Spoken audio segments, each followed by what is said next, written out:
begini. Lepas lagi tinggal kami 2 orang. Saya beli ni. Hah? Tak pakai ni. Sampai tahu tahap tu no.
Assalamualaikum warahmatullahi wabarakatuh.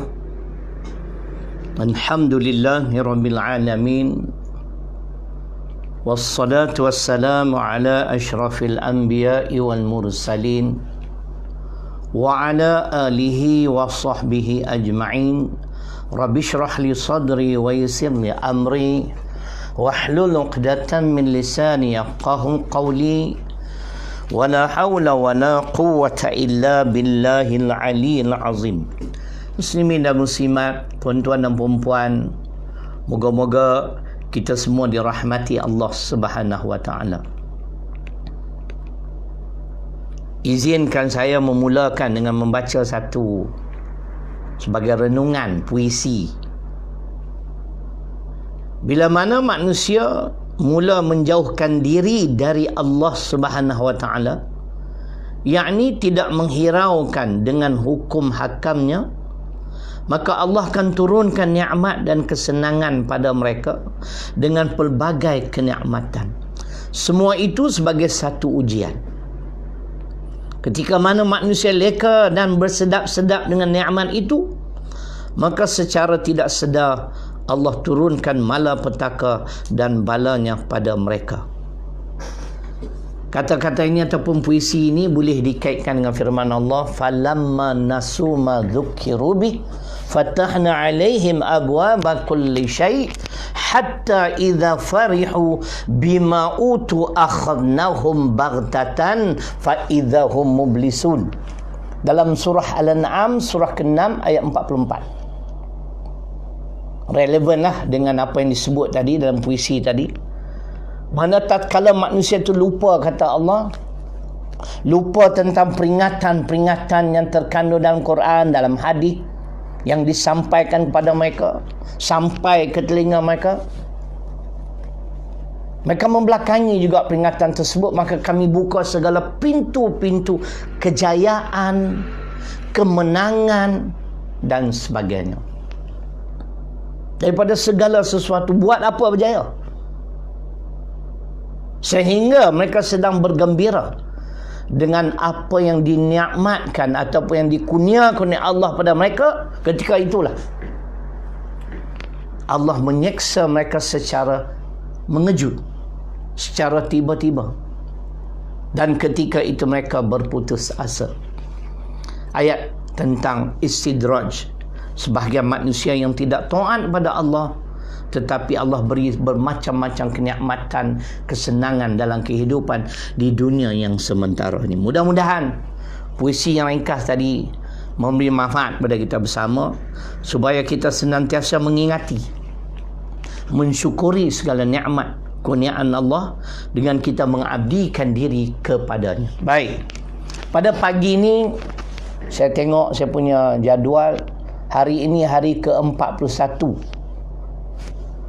live Facebook Ustaz Syaril Long original daripada Tahfiz Mutmainah Sungai Petani Kedah ni bermula 26 Mac yang lalu. Sekarang dah hari ke-41, 41 tajuk. Banyak lagi tajuk ni. Tak ada tajuk pun, esok kita bubuh lah tajuk apa pun. Tuan-tuan dengar sudah lah. Kan ceritanya. Tajuk hari ni tajuk yang panas. Bila panas, ustaz lagi cepat naik panas. Tajuk Taghut. Perkataan yang selalu kita dengar. Taghut, bukan tarut. Taghut, sebab ta kita bunyi ta. Taghut. Dalam Quran banyak perkataan taghut disebut oleh Allah. Di antaranya Allah berfirman dalam surah Al-Baqarah pada ayat 257. A'udzu billahi minasyaitonir rajim. Allahu waliyul ladzina amanu yukhrijuhum minadh zulumati ilan nur. Walladzina kafaru awliya'uhumut taghut yukhrijunahum minan nur ila zulumat. Ulaika ashabun nar hum fiha khalidun. Sadaqallahul azim. Inilah perbahasan pada hari ini, pada pagi ini. Taghut, apa arti taghut? Lagi akan datang. Yang bermaksud Allah adalah pelindung ataupun pemimpin kepada orang-orang yang beriman. Bagaimana Allah memimpin umat manusia? Allah memimpin dengan menurunkan Al-Quranul Karim yang kemudiannya dipraktikkan, diimplementasikan oleh Nabi sallallahu alaihi wasallam sebagai contoh tauladan yang terbaik. Dan Allah memimpin umat manusia dengan menurunkan Al-Quran dan mengutuskan insan pilihan dia. Allah mengeluarkan orang-orang beriman daripada kegelapan, kesesatan kepada cahaya petunjuk. Inilah cahaya yang kita bahas tempoh hari. Wattaba'un nur, dan ikutlah cahaya. Al-Quran ini adalah cahaya. Allah mengeluarkan orang-orang beriman, Allah memimpin orang-orang beriman daripada kegelapan kepada petunjuk, cahaya yang terang benderang. Manakala orang-orang yang tidak beriman, mereka ini, kata Allah, pemimpin mereka ialah taghut. Dan kerja taghut begitu jelas, mengeluarkan manusia daripada cahaya petunjuk kepada kegelapan dan kesesatan. Mereka ini golongan kafir yang tidak beriman. Ini kata Allah, mereka adalah penghuni neraka dan mereka kekal di dalamnya selama-lamanya. Kenapa? Kerana pimpinan mereka ialah taghut. Boleh faham? Okey. Kita tarik nafas dulu. Memang rasa letih juga. Kan, tak tahulah, ustaz lain pun buat juga setiap hari, banyak, ramai. Baik. Kadang-kadang bertembung juga. Tak apalah, siapa yang suka ustaz lain, tengoklah ustaz lain, tak ada masalah. Yang rasa tak naklah ustaz Syarilung ni banyak politik, tak ada masalah. Saya tak terasa, tak nak tengok sudah, kan? Baik. Saya tak ada rugi apa. Esok tuan tanya, aku dah buat dah, ya Allah. Tapi dia orang tak nak tengok sebab aku ni keras sangat. Banyak politik. Siapa-siapa yang tak peduli tentang politik ni lah natijahnya. Mudah-mudahan umat Islam peka dalam soal politik, kenegaraan, tata cara memerintah. Penting. Baik. Apa arti taghut? Arti taghut ni luas, tapi saya pilih 5 je. Cukuplah sikit-sikit, kan. Baik, yang pertamanya taghut itu adalah syaitan. Syaitan ni cucu cicit iblis lah, kita kata macam tu lah. Bos nombor 1 dia, CEO dia iblis. Kan? Syaitan ni kuncu dia. Ini taghut. Kalau kita berkawan dengan syaitan ini binasalah kita. Sebab kerja mereka, taghut ini mengeluarkan kita daripada petunjuk, cahaya petunjuk kepada kesesatan atau kegelapan. Macam contoh, saya dah Allah bagi hidayah, Allah bagi taufik, saya perlu jaga benda ni.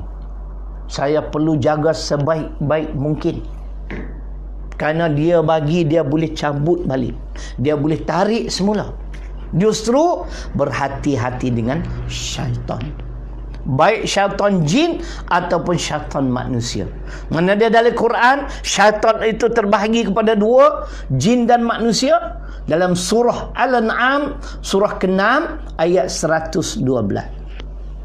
Wa kadzalika ja'alna likulli nabiyyin aduwan syayatin al-insi wal jinni. Dan demikianlah kata Allah Subhanahu wa taala,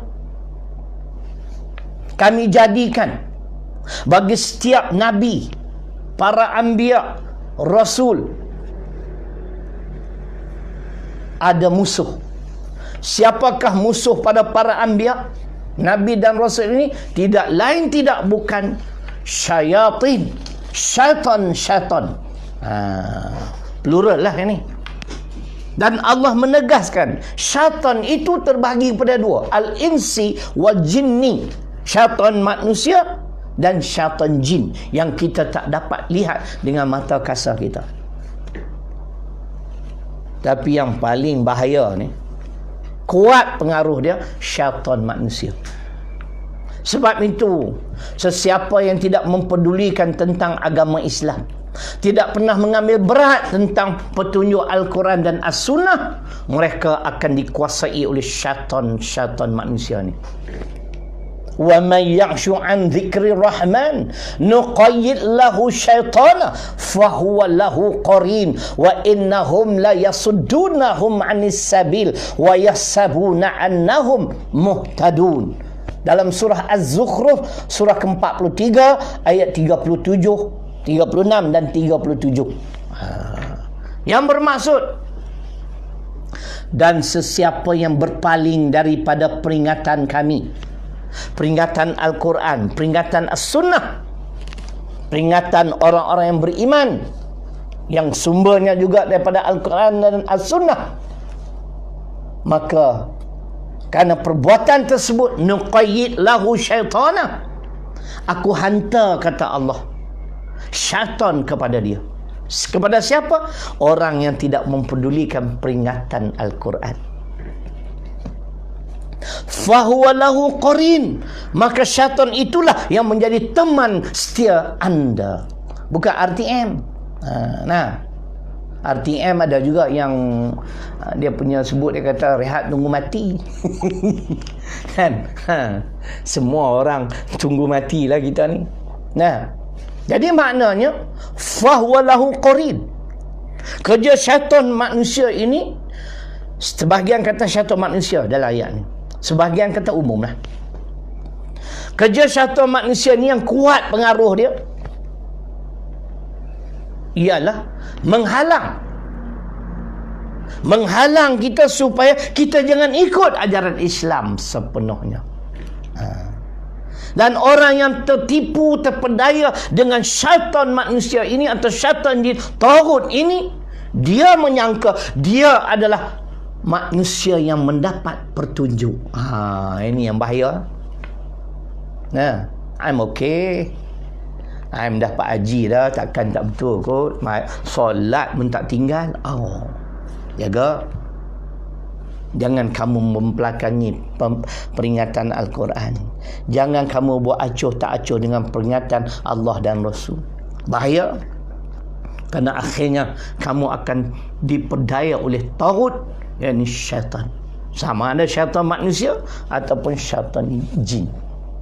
Itu yang pertama. Yang kedua, habis cepat, kita tidur cepat.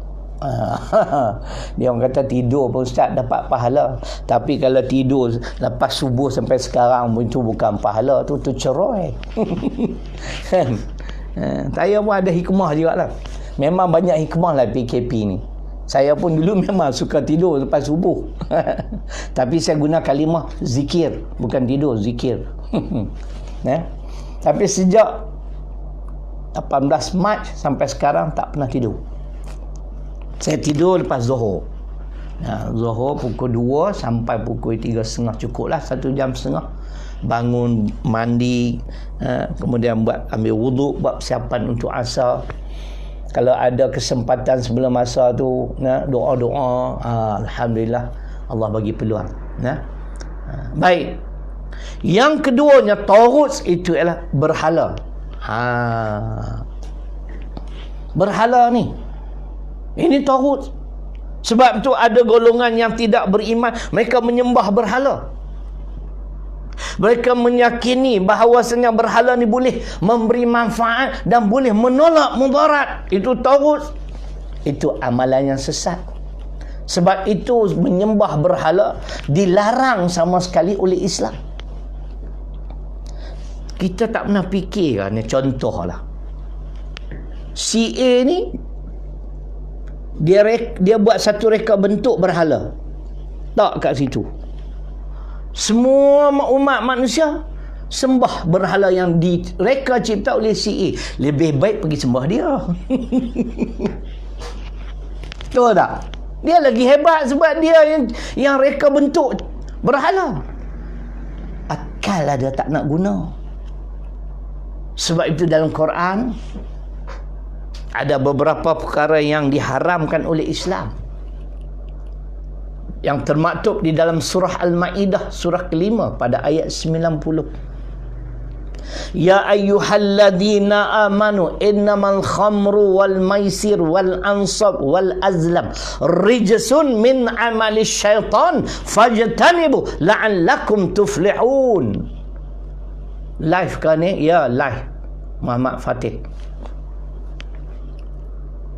Muhammad Arif bin Selamat. Terima kasih. Saya terima kasih juga pada tuan-tuan dan perempuan yang sudi menadah tangan berdoa pada saya, pada isteri saya. InsyaAllah Muhammad Muhammad Arif Selamat. Terima kasih. Setiap hari dia keluar dekat skrin tu, saya doa kesihatan ustaz dan isteri. Mudah-mudahan begitulah. Kita saling doa mendoa. Mudah-mudahan Allah memberkati. Bulan yang kita lalui ini bulan pengampunan, bulan yang penuh rahmat, insya-Allah. Mudah-mudahan dengan doa tuan-tuan dan perempuan kepada saya, kepada isteri, especially isteri saya tu, dia sembuh insya-Allah. Mudah-mudahan. Baik. Jadi dalam ayat tadi Al-Maidah, Allah berfirman, wahai orang-orang yang beriman, sesungguhnya arak, judi, yang ketiga berhala, yang keempat tenung nasib, adalah najis. Ia adalah najis, ia adalah amalan syaitan. Justru tinggalkan. Allah suruh tinggalkan. Jangan minum arak, jangan berjudi, jangan sembah berhala. Berhala ni taghut. Pergi percaya kat dia, buat apa? Dia ketul batu. Tapi saya ingin peringatkan, kita hanya bercakap sama-sama kita sahaja. Dengan yang bukan Islam tak boleh. Kalau dia tengok tu, I'm truly sorry lah. Kita cakap dalam perspektif Islam sahaja. Islam point of view. Kita bukan nak show disrespect kepada mereka, tidak. Ini ajaran kita. Sebab tu nanti saya baca sekali lagi ayat yang mengajar umat Islam toleransi dalam agama. Sesungguhnya arak, judi, sembah berhala dan tenung nasib yang najis kerana itu amalan syaitan, justru tinggalkanlah benda-benda ini, jangan kamu amal, moga-moga kamu beruntung. Arak, pandu mabuk, langgar polis. Itu dekat Pulau Pinang, jambatan lawan arus katanya. Mabuk juga. Bila di test, ada dadah lah, keadaan mabuk. Akal jangan kita rosakkan. Kalau kita tak sihat pun tak boleh ceramah, tuan-tuan dan puan. Sebab apa? Akal kita tak fungsi elok. Kita keletihan, demam, mungkin nak baca Al-Quran tak ingat dah. Itu kelemahan kita.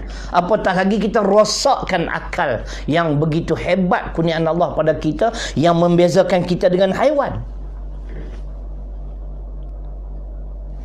Berhala salah satunya yang dilarang sekeras-kerasnya, kerana ia membawa kepada syirik, batal iman dan Islam. Walau bagaimanapun, ini hak orang bukan Islam. Yang kita perlu hormati, bukan ra'i lah, hormati. Itu hak dia. Dalil Quran dalam ni ada tafsir Profesor Mahmud Yunus pada muka surat 195, surah Al-An'am surah ke-6 ayat 108. Kita dengar ayat tentang kita perlu menghormati apa yang disembah oleh orang bukan Islam. Wala tasubbul ladzina yad'una min dunillah fayasubullah.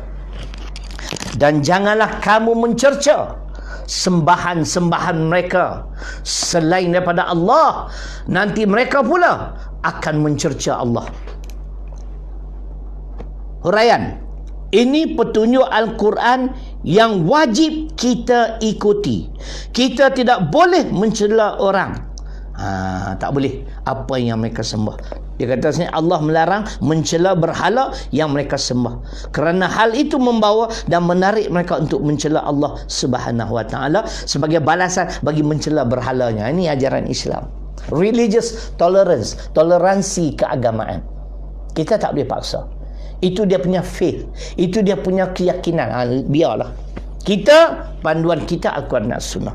Jadi tauhid di antaranya ialah berhala. 25 minit. Alhamdulillah. Yang ketiga, dengar baik-baik. Yang pertama, syaitan. Yang kedua, berhala. Yang ketiga, ini yang menarik ni, yang disebut oleh Dr. Hamka. Manusia yang diberhalakan. Cuma bahasa dia orang yang diberhalakan. Saya lebih cenderung kepada manusia yang diberhalakan oleh sesama manusia. Betul kan ni? Betul. Tok Guru cerita, ulama cerita. Di antara contohnya ialah Namrud. Almarhum Tuan Guru saya menceritakan dalam kuliah tafsir beliau, tiap kali dia nak beri makan rakyat jelata, pegawainya akan terlebih dahulu bertanya, siapa Tuhan yang kamu sembah? Jawapan mereka semua sama, Namrud. Dia bagi makan. Ketika itu mereka telah memberhalakan manusia yang bernama Namrud. Kalau tak sebut dia sebagai Tuhan, tak dapat makan. Nampak? Itu yang kata manusia yang diberhalakan. Tetapi bila sampai giliran Nabi Ibrahim alaihissalam, Beliau kata, Tuhanku ialah Allah Subhanahu Wa Taala. Dia dipanggil masuk menghadap. Saya dah sebut tempoh hari, lama dah, tak apa kita ulang. Betulkah kamu tidak mengaku aku sebagai Tuhan kamu? Ya. Siapa Tuhan kamu? Apa dia boleh buat? Ya. Alam tara ilal ladzi hajja Ibrahim fi rabbih an atahullahul mulk in qala Ibrahim rabbiyal ladzi yuhyi wa yumiit qala ana uhyi wa umiit qala Ibrahim fa inna Allah ya'ti bisyamsi minal masyriq fa'ti biha minal maghrib fabuhital ladzi kafar wallahu la yahdil qaumal zalimin. Itu ayat sepenuhnya dalam surah Al-Baqarah, surah kedua ayat 258, dialog ataupun perdebatan di antara Nabi Ibrahim AS dengan Namrud tentang ketuhanan. Nabi Ibrahim tidak mengaku Namrud itu Tuhan. Siapa yang mengaku? Pemimpin. Kerana pemimpin inilah begang, dibimbangi, dia telah bertuhankan kepada sesama manusia. Jadi manusia yang diberhalakan. Kalau tak ada dia, susah hidup kita. Tengok, kita dah tukar kerajaan 3 kali dah. Tahu tak? Tukar kerajaan yang dulunya 61 tahun memerintah. Sehingga ada yang kata seolah-olah memang confirm lah dia orang menang. Jangan. Kita dah baca dah semalam. 2 hari sudah. Tak ada kerajaan yang akan menongkat langit. Sampai masa dan ketika Allah akan jatuh mana-mana kerajaan yang Allah kendaki. Ali Imran 26. Kemudian diganti pula sebuah kerajaan baru yang cukup hebat. Konon-konon hebat di segi fitnah. Fitnah 90 juta lah, fitnah 1.4 juta lah. Betul kan ni? Senyap dah, tak bunyi dah. 90 juta. Tak payah fitnah lah. Kita secara gentleman, kita masuk, kita bertanding melalui pilihan raya. Kempen, jangan kita memburuk-burukkan lawan kita. Kan? Saya tahulah, saya di antara bekas calon Parlimen P015 Sungai Tani. Saya tidak memburuk-burukkan parti lawan. Semua tu kawan saya juga. Hak BN tu pun kita kenal, hak Pakatan Harapan pun kawan baik kita. Cuba kita secara gentleman kita bertanding, bukan dengan memfitnah. Ini tak betul.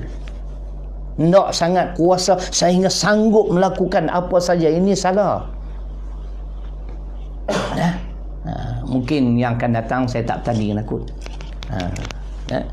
Kita bagi orang lain lah. Ada yang lebih berwibawa. Kita minat bidang dakwah. Dakwah sampai mati. Mati dalam dakwah, insya-Allah. Jadi itu keyakinan Nabi Ibrahim AS. Dia enggan dan tidak mau mengaku Namrud itu Tuhan. Itu cerita dia. Kena faham elok-elok. Kamu tak bagi makan pun sudah, Tuhanku bagi makan. Rojoklah ayat saya baca. Contoh kedua Taghut ialah Fir'aun. Faqala ana rabbukumul a'la. An-Nazi'at surah ke-79 ayat 24. Fir'aun proclaims, dia isytihar dirinya, akulah Tuhan pentadbir bumi Mesir ini. Dia juga mendakwa dia macam Tuhan. Tu cerita dia. Ada rakyat yang telah diperbodohkan oleh Fir'aun. Sama lah. Kita ni janganlah jadi rakyat yang diperbodohkan oleh pemimpin. Nilai betul-betul. Ni termakan dengan fitnah, termakan dengan macam-macam. Allah. Syukurlah Tuhan masih sayang pada umat Islam di Malaysia. Dan kita harap sangat-sangat, ya Allah, di bulan yang penuh keberkatan ni, Kau kekallah kerajaan yang ada sekarang ni. dan kau berilah hidayah dan taufik kepada mereka, pada kami sebagai rakyat, untuk terus menjunjung tinggi petunjuk Al-Quran dan As-Sunnah dalam kehidupan harian kami, dalam pentadbiran negara kami. Amin. Katalah amin. Bulan baik ni. Nah, kita harap begitu. Dan kita hendak kerajaan yang sedia ada ni berlaku adil walaupun terhadap musuh yang tidak disukai. Ini ajaran Islam. Baik. Itu secara ringkasnya. Sebab itu saya nak baca. Dengar nak. Pergantungan selain daripada Allah, hukumnya syirik. Baik terhadap berhala ataupun terhadap makhluk, batal iman dan Islam. Ada ke ustaz? Tanya ustaz ni, insya-Allah dia boleh jawab kot. Ada ke syekh? InsyaAllah surah Al-Ankabut surah ke-29 ayat 41. Huraian ada dekat sini. Mathalul ladzina takhadhu min dunillahi awliya kamathalil ankabut ittakhadhat baita wa inna awhanal buyut la baitul ankabut law kanu ya'lamun. Dengar. Saya tak nak terjemah dan biar dia terjemah dan dia sendiri yang hurai. Dengar baik-baik. Dah tanda dah tadi. Datang awal 8.35 sampai dah. Tengok. Saya jenis very punctual, you know. Saya ni tak suka orang tunggu saya. Saya sanggup tunggu tuan-tuan dan perempuan. Saya datang tadi, hampa duk tidur lagi. Cerai sungguh. Cameraman tak bangun lagi. Datang pun mata kuyu. Kan? Ni pun satu cerai ni kerja. Kita daripada tadi sahur sampai sekarang. Dengar makna. Misal bandingan orang-orang yang menjadikan benda-benda yang lain dari Allah sebagai pelindung-pelindung yang diharapkan pertolongannya adalah seperti labah-labah yang membuat sarang untuk menjadi tempat pelindungannya, padahal sesungguhnya sarang-sarang yang sehabis-habis reput ialah sarang labah-labah kalaulah mereka orang-orang yang berpengetahuan. Labah-labah ni sarang dia memang nampak hebat di permukaan pintu. Kalau anak nyamuk, waalaikumsalam Ustaz Haddad. Kalau anak nyamuk mungkin ya, tersangkut dekat sarangnya. Tapi kalau cicak datang, sarang tu pun pecah dengan dia balik awal. Silat-silat cicak ngap kepala dia sekali. Ini perumpamaan untuk menyatakan jangan sesekali kita sebagai orang Islam yang beriman pergantungan kita sesama manusia. Tak boleh. Bergantung pada Allah. Jangan bergantung pada pemimpin. Ibu bapa jangan bergantung pada anak-anak. Bergantung pada Allah. Awak hidup senang, nampak senang hari. Anak saya kerja besar, CEO, tiap-tiap bulan bagi 3,000. Tengok anak tu meninggal dunia. Kamu nak bergantung pada siapa pula lepas ni? Saya nak tanya tu je. Rezeki kita dah bahas. Rezeki daripada Allah. Dia gerakkan hati anak kita, bagi 3,000. Kalau dia tak gerakkan hati, balik awal. Dapat pula anak kedekut tak hidup masin macam Haji Bakhil. Haji Bakhil, Cikgu Murni dia bagi 1,000. Cikgu lelaki dia bagi RM1. Itu cerita dia. Itu di segi terjemahan. Dengar baik-baik. Dengar baik-baik. Huraian. Di mana sebut syirik? Pergantungan selain pada Allah adalah syirik. Manusia yang diberhalakan itu adalah berhala dan bentuk manusia. Syirik. Tengok Allah sebut di sini. Setelah Allah Ta'ala menerangkan bagaimana kaum-kaum yang kufur engkar itu telah dibinasakan, maka dalam ayat ini diterangkan tentang kebodohan. Tengok ulama kata bodoh, bukan saya kata. Kebodohan orang-orang musyrik yang menjadikan berhala-berhala, dengar, atau makhluk-makhluk yang lain sebagai Tuhan-Tuhan yang disembah, yang ditaati, yang dipatuhi. Selain daripada berhala, manusia yang diberhalakan. Apa saja cakap manusia, semua ikut, semua terima, semua amal. Tuhan-Tuhan yang disembah dan diharapkan pertolongannya. Kalau aku tak mengaku dia Tuhan, aku tak dapat makan. Ini rakyat negeri mana? Rakyat negeri Iraq sewaktu Nabi Ibrahim AS. Ya. Sedang benda-benda itu amatlah lemah, tidak berkuasa. Dia hebat ketika dia ada kuasa. Bila dia hilang kuasa, you ask yourself, dah tak ada, powerless, tak ada benda dah. Macam saya hanya boleh cakapnya. Saya tak ada authority untuk nak implement, untuk nak melaksanakan. Yang ada kuasa boleh.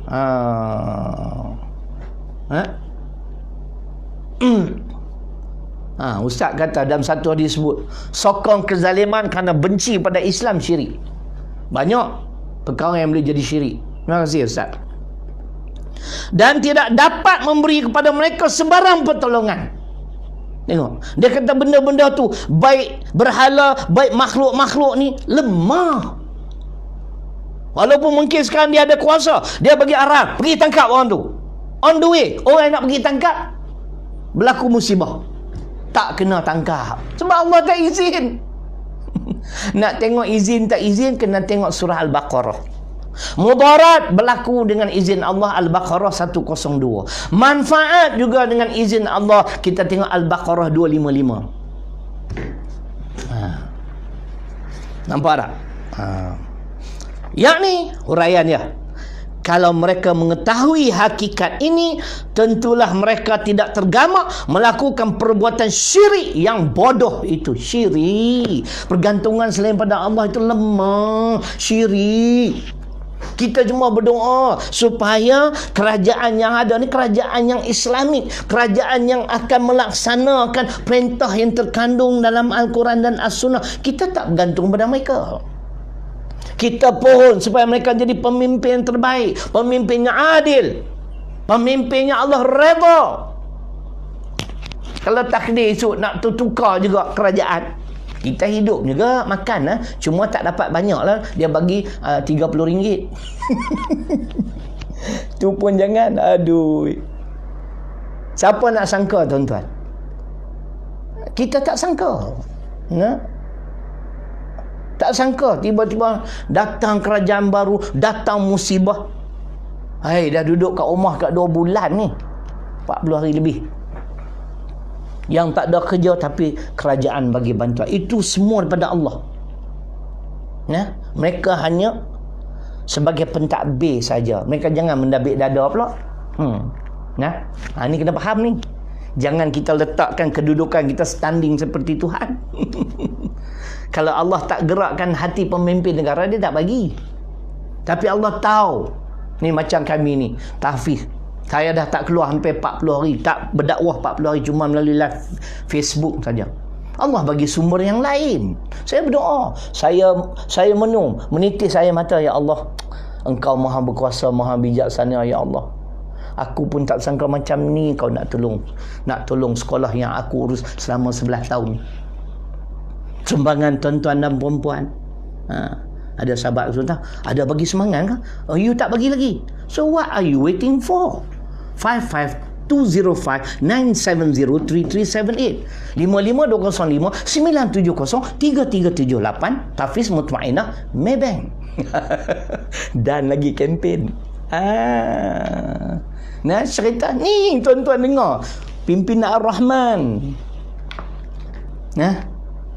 Tu cerita dia. Jadi maknanya 40 minit lah, boleh sikit lagi. Makna manusia yang diberhalakan. Ingat, pergantungan selain pada Allah, pergantungannya lemah. Kalau labah-labah buat sarang hebat, kalau hujan lebat, rosak tak sarang dia? Rosak.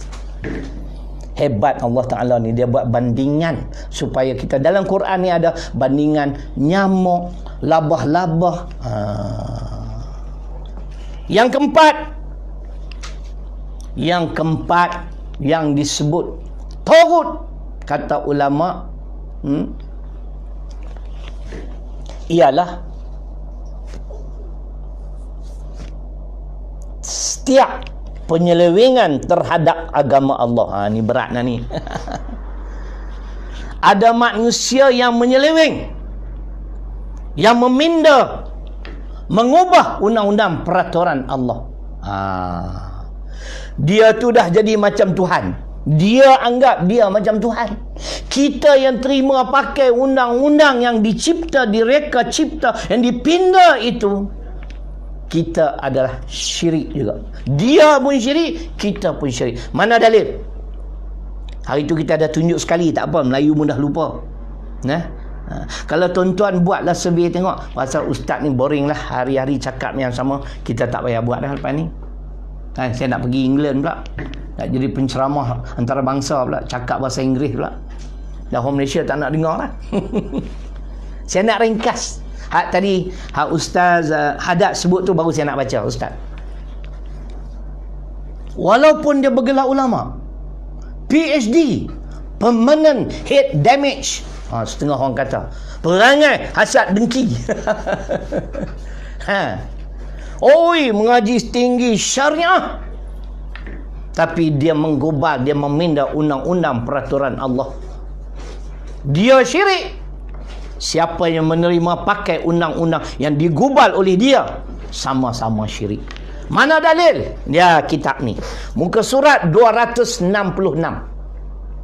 Ini insya-Allah memang saya ingatlah.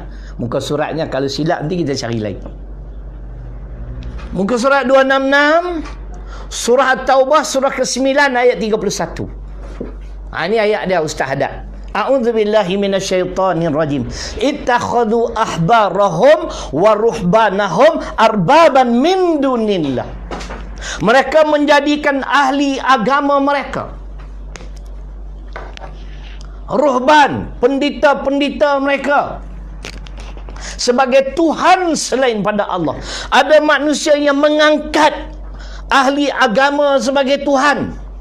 Ada manusia yang mengangkat rahib-rahib, pendeta-pendeta sebagai Tuhan.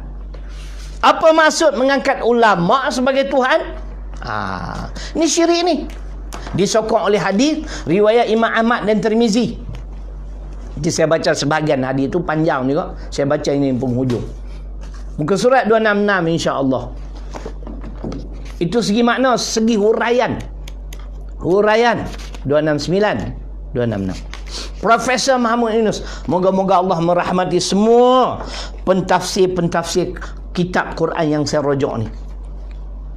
Dengar, adapun maksudnya mereka mengangkat alim ulama dan pendetanya menjadi Tuhan, ialah mereka mengikut dan tunduk kepada alim ulamanya tentang hukum sesuatu perkara meskipun tidak sesuai dengan hukum kitab Allah. Contoh, curi potong tangan, Al-Maidah 38. PhD, tahu tak boleh. Ini zalim sangat. Kita penjara saja. Tuhan sebut suruh potong tangan, kamu pergi gubal, kamu pergi pindah, kenapa? Kamu ubah, kenapa? Nampak tak? Itu yang jadi syirik. Yang ubah pun syirik, yang terima, cantik dah ni. Contoh, sebab dalam Quran, wasariqu wasariqatu fa'ta'u aydiyahuma jazaan bima kasabana kala minallah. Nah, tu cerita dia. Jadi tengok ayat Al-Maidah 38, curi kena wajib potong tangan. Untuk orang Islam je. Dan non-Muslim, no, dia tak terlibat. Tak ada kaitan dengan orang Islam. Hanya untuk orang Islam. La ikraha fidin, tak ada paksaan dalam agama. Jadi, tuan-tuan dengar sendiri nah. Ini maksud mengangkat ulama sebagai Tuhan, syirik. Hadis menyokong ayat ini. Hadis riwayat Imam Ahmad dan Imam Tirmizi. Ketika Nabi bertanya pada Adi bin Hatim. Sebenarnya Adi bin Hatim ni masuk nak memeluk agama Islam. Dia masih memakai salib. Dan dia terdengar ayat tadi At-Taubah 39 dibaca oleh Nabi sallallahu alaihi wasallam. Kemudian dia datang kepada Nabi, aku tak setujulah dengan apa yang kau cakap. Kami orang Kristian tidak pernah menjadikan padri kami sebagai Tuhan. Kami tidak pernah mengangkat padri kami sebagai Tuhan. Nabi pun lantas bertanya kepada dia, tidakkah apabila padri kamu mengharamkan apa yang dihalalkan oleh Allah, kamu juga mengharamkannya? Dan sekiranya mereka menghalalkan apa yang diharamkan oleh Allah, kamu juga turut menghalalkannya? Adi bin Hatim menjawab, yang ni memang betul. Ini memanglah. Nabi menjawab sebagai sabda jawapan, fatilka ibadatuhum. Yang demikian itulah maksud aku, kamu menyembah padri, kamu mengangkat padri sebagai Tuhan.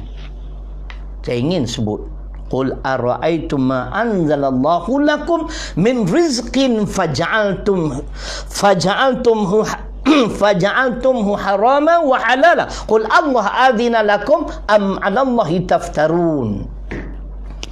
Macam tak betul ayat tadi, dia tersangkut batuk sikit, dia ganggu kan. Surah Yunus ayat 59. Saya nak kaitkan makna kita tidak berhak untuk menghalalkan atau mengharamkan sesuatu sebagaimana padri buat. Begitu juga ulama-ulama buat.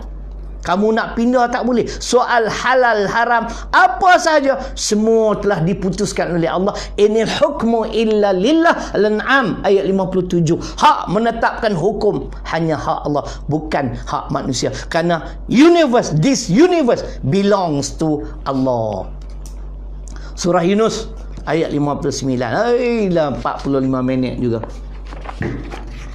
Ayat tadi saya nak tengok. Ayat yang menyebut betul lah, faja'altum minhu harama wa halal.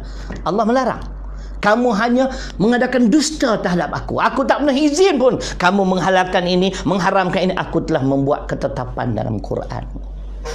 Sebab tu Adi bin Hatim pun mengaku ini betul. Ini memang betul lah. Kami orang Kristian main ikutnya. So pakai salib, pakai salib. Orang Islam tak bolehnya tu. Syirik. Batal iman dan Islam. Walaupun dia kelulusan tinggi. Tapi kalau dia mengubah, memindah undang-undang peraturan Islam, no way man. Kita takkan patuh. Itu taghut. Setiap penyelewengan terhadap agama Allah, siapa yang menyeleweng, siapa yang memindah, siapa yang mengubah undang-undang peraturan Islam, dia adalah taghut. Siapa yang menerima dan mengamal, dia adalah pengikut taghut. Taghut dan pengikutnya, Al-Baqarah 257, dalam neraka kekal. Nauzubillah. Akhir sekali, yang kelimanya, ini lagi satu yang disebut oleh Dr. Hamka. Taghut itu ialah orang yang didewa-dewakan. Namrud didewa-dewakan oleh rakyat. Fir'aun juga didewa-dewakan oleh rakyat. Jadi minta maaf lah, saya nak sebut sikit, bukan nak ajar, nak nasihat. Kalau tak betul, Menteri Agama boleh perbetulkan. Melaunkan nama pemimpin. Hidup! Katalah saya pemimpin. Hidup Syarilung, hidup Syarilung, hidup Syarilung. Syarilung takkan hidup selama-lamanya. Nabi Muhammad sallallahu alaihi wasallam, insan pilihan yang mulia pun telah wafat. Kalau hidup Islam, I can accept it, saya terima.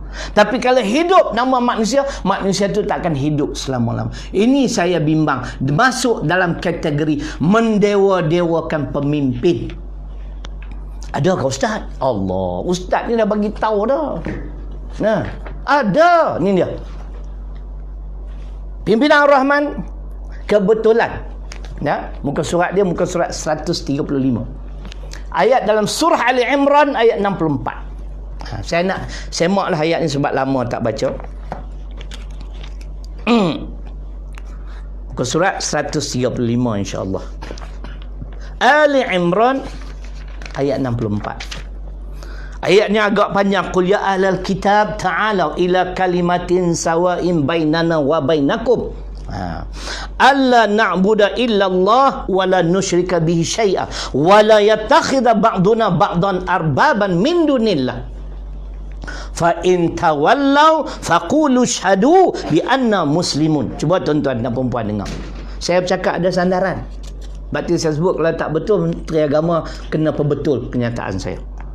Saya tak boleh terima kita seolah mendewa-dewakan pemimpin. Tak payah sebut nama pemimpin. Kita nak lau Allahu Akbar, Allahu Akbar, Allahu Akbar. Itu pun dulu ada orang kritik. Yang kritik pula mufti. Saya dengar sendiri dalam radio. Dia kata apa ni dengar ceramah pun takbir. Tu yang melaungkan nama pemimpin kamu tak tegur. Melaungkan Allah Akbar wa rabbaka fakabbir dalam Quran. Allah sebut, Allah perintah supaya kita membesarkan Allah Ta'ala. Ini pun satu cerai je lah. Tapi tak sebutlah mana-mana mufti. Kita kena buat perubahan. Dah sampai masa dah tak boleh style dulu lagi. Mendewa-dewakan pemimpin. Cuba dengar. Katakanlah Muhammad, wahai ahli kitab, marilah kepada satu kalimah yang bersama antara kami dan kamu. Antara kami dengan kamu, iaitu kita semua tidak menyembah melainkan Allah, dan kita tidak sekutukan dengannya sesuatu jua pun, dan jangan pula sebahagian dari kita mengambil akan sebahagian yang lain untuk dijadikan orang-orang yang dipuja dan didewa-dewakan selain dari Allah. Ini sebut pimpinan Ar-Rahman keluaran jabatan Perdana Menteri. Kemudian jika mereka ahli kitab berpaling enggan menerimanya, maka katakanlah kepada mereka, saksikanlah kamu bahawa sesungguhnya kami adalah orang-orang Islam. Kata Dr. Hamka, termasuk yang kata tauhid apabila kita mendewa-dewakan sesama manusia, orang yang didewa-dewakan. Nampak tak? Boleh tuan-tuan? Ketika Nabi wafat pun sama. Betul? Terima kasih Ustaz. Umar seolah-olah tak percaya. Adakah Umar ta'assub dengan Nabi? Yang ni kita bacalah. Man kana budu tak ingat dah. Tisat. Nanti kalau ingat saya baca. Terima kasih Ustaz. Di mana Saidina Abu Bakar bila dapat news berita Nabi sallallahu alaihi wasallam wafat, Umar tak percaya. Umar kata kalau siapa kata Muhammad wafat aku pancung. Dia bukan taksub, dia terlalu cinta. Man kana ya'budu Muhammadan fa inna Muhammadan qad mat wa man kana ya'budu Allah fa inna Allah hayyun wa la yamut. Ini kata-kata masyhur Saidina Abu Bakar. Siapa yang menyembah Muhammad, Muhammad telah wafat. Siapa yang menyembah Allah, Allah hidup selama-lama dan tidak akan mati. Lantas beliau membaca, wa ma Muhammadun illa rasul qad khalat min qablihi rusul afa immata aw qutila inqalabtum ala aqabikum wa man yanqalib ala aqibai falan yadurrallaha syai'a wa sayajzillahu syakirin. Nampak tak tu? Dia baca dari Quran Ali Imran 144. Ketika itu Umar kembali waras kerana terlalu cinta, bukan taksub. Kita taksub, ni yang susah tu. Nampak tak? Jadi tuan-tuan, jangan sesekali mulai saat hari ini dan seterusnya, jangan kita mendewa-dewakan manusia. Jangan kita mendewa-dewakan pemimpin. Kita hanya wajib mengagungkan Allah. Manusia ni kerdil di sisi Allah. Itulah di antara pengertian tauhid yang kelima, orang yang didewa-dewa atau yang dipuja-puja. Jadi cukuplah untuk pagi ini. Terima kasih. Terima kasih kepada doa tuan-tuan dan puan-puan, kepada saya, kepada isteri, dan saya juga mendoakan supaya kita semua insya-Allah diberi kesihatan, dapat beribadah dengan sebaik mungkin di dalam bulan penuh keberkatan ini.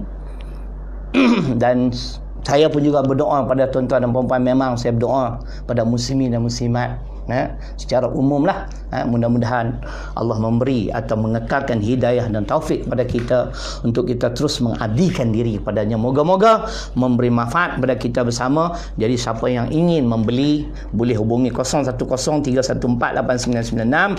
Siapa yang nak pergi umrah dengan Bushra Holiday Senang Berhad, insya-Allah kita boleh. Dan saya minta tuan-tuan kalau boleh tolong subscribe sikit. Kita ada YouTube USL Ustaz Syaril Long.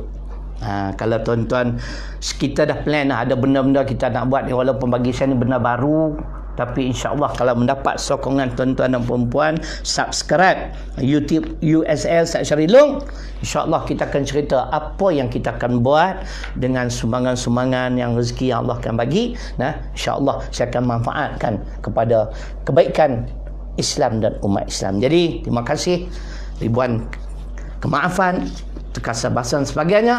Aqulu qawli hadha wa astaghfirullah alladhi li wa lakum. Assalamualaikum warahmatullahi wabarakatuh. Takbir, Allahu akbar.